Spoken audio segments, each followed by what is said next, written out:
예, 재판부의 판단을 취재 기자와 함께 구체적으로 좀 알아보도록 하겠습니다. 김지아 기자가 나와 있습니다. 자, 우선 안희정 전 지사가 무죄를 선고받은 근거로 위력은 없었다 이런 얘기가 나왔습니다. 이 부분부터 좀 살펴봐야 되겠죠. 네, 정확하게 말하자면 위력, 즉 상대방 의사를 제압할 힘은 있었지만 위력에 의한 성적 침해 행위는 없었다는 겁니다. 예, 우리나라 성폭력 범죄 처벌은 물리적 폭행을 사용한 성폭력 범죄에 대한 처벌, 그리고 미성년자 등 성숙하지 않은 피해자에 대한 성적 침해, 그리고 업무상 위력을 행사한 성적 침해에 대한 처벌 등으로 나뉘는데요. 안 지사의 사건의 경우 폭력이 없었고 피해자가 미성년자 등이 아니었기 때문에 세 번째인 위력에 의한 간음죄로 적용된 겁니다. 예. 하지만 재판부가 이 혐의를 인정하지 않았던 것이고요. 입증되지 않았다 이렇게 재판부는 표현을 했죠. 네. 위력에 의한 간음죄가 인정되지 않은 이유는 그럼 뭡니까? 네, 안 전 지사와 김지은 씨의 경우에는 유력 정치인이자 도지사와 또 비서 관계로 위력 관계인 것은 확실했습니다. 예. 인정이 됐습니다. 그런데 재판부는 안 전 지사가 김지은 씨 사이의 성적 행위에서는 힘을 행사하지 않았다고 봤습니다. 예컨대 안 전 지사가 외롭다고 안아달라고 한 것을 위력으로 행사한 것으로 평가할 수 있을지 의문이라는 겁니다.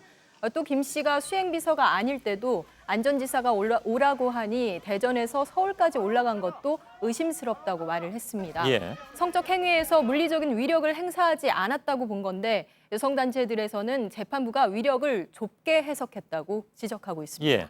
자, 그동안에 김지은 씨는 물리적인 위력이 없었다고 하더라도 안 전 지사의 요구를 거절할 수는 없었다 이렇게 얘기를 해오지 않았습니까?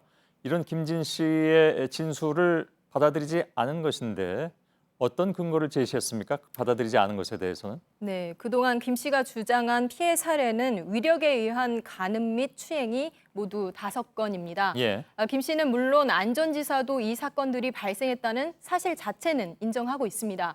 하지만 재판부에서는 김 씨가 최소한의 회피와 저항이 없었다고 봤습니다. 오피스텔에서 성적 행위가 이루어질 때 이에 대한 거부 의사를 밝히거나 오피스텔 문을 열고 나가는 등의 행동을 하지 않았다는 것을 예로 들었습니다. 예. 김지은 씨의 경우에 안 전 지사와 주고받은 텔레그램 메시지도 증거로 제시했던 것으로 알려져 있는데 그 증거들은 채택이 안 됐죠? 네, 김 씨와 안 전 지사는 평소에도 텔레그램을 주고받았고 김 씨는 이를 재판부에 증거로 제출을 했습니다. 예. 재판부에서는 텔레그램 메시지가 중요한 증거가 될 수 있지만 상당수가 삭제돼 있고 그 삭제 과정도 의심스럽다 이렇게 봤습니다. 이에 대해 김지은 씨 측은 텔레그램의 경우 대부분 비밀 대화방에서 이뤄졌는데 자동 삭제 기능 때문에 메시지들이 지워졌지 일부러 지운 건 아니라고 주장을 했습니다. 예. 또 한 가지 재판부에서 정조를 언급했다면서 시민단체들이 지금 반발을 하고 있습니다.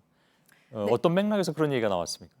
네, 김지은 씨 측은 지난달 재판부가 비공개로 진행한 피해자 신문에서 정조와 피해자 다움에 대해서 재판부가 얘기를 했다라고 주장을 하고 있습니다. 예. 재판장이 김 씨에게 정조에 있어서도 피고인이 하라는 대로 해야 하는 거였냐고 물은 뒤 발언이 적절치 않았다면서 이내 취소했다는 겁니다. 예. 이 때문에 오늘 김 씨는 입장을 발표하면서 당시 정조라는 말을 들었을 때 이미 결과를 예견했다고 했습니다.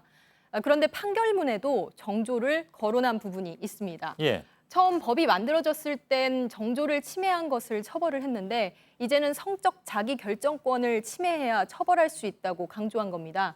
재판부가 김 씨에게 정조를 거론한 것이 만약에 사실이라면 논란이 될 수도 있을 것으로 보입니다. 예.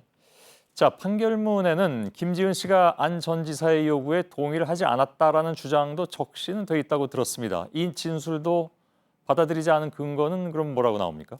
네, 그동안 김지은 씨는 성적 행위에 대해 안 전 지사에게 동의하지 않았고 그에 대해 거부할 수 있는 상황도 아니었다라고 주장을 했는데요. 예. 재판에서도 김 씨는 안 전 지사 앞에서 고개를 숙인 채 거부 의사를 밝혔다고 진술을 했습니다.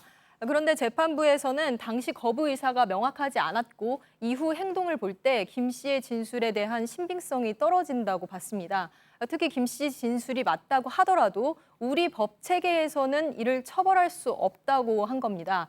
동의하지 않은 성관계를 강간으로 보지 않는 이른바 부동의 강간을 처벌할 수 없는 우리나라 법 체계를 지적한 건데요. 예. 상대방이 부동의 의사를 표시했는데도 강제 강간을 하는 경우 처벌하는 No means no 룰과 상대방과 합의하지 않았는데 성관계를 하는 경우 처벌할 수 있는 Yes means yes 룰 등 법률이 있지 않아서 처벌하기 어렵다고 사실상 한계를 인정한 겁니다. 예. 이처럼 이 사건 당사자들 간의 위력의 존재를 인정하고 부동의 강간을 처벌할 수 없는 법 체계에 대한 한계를 인정하면서도 현행법상 처벌할 수 없다는 것은 판결을 입법 책임으로 미루는 무책임한 결론이라는 지적도 제기되고 있습니다. 예. 보다 그 그것과 관련한 자세한 내용은 이어서 리포트를 듣도록 하죠. 예, 김지아 기자였습니다.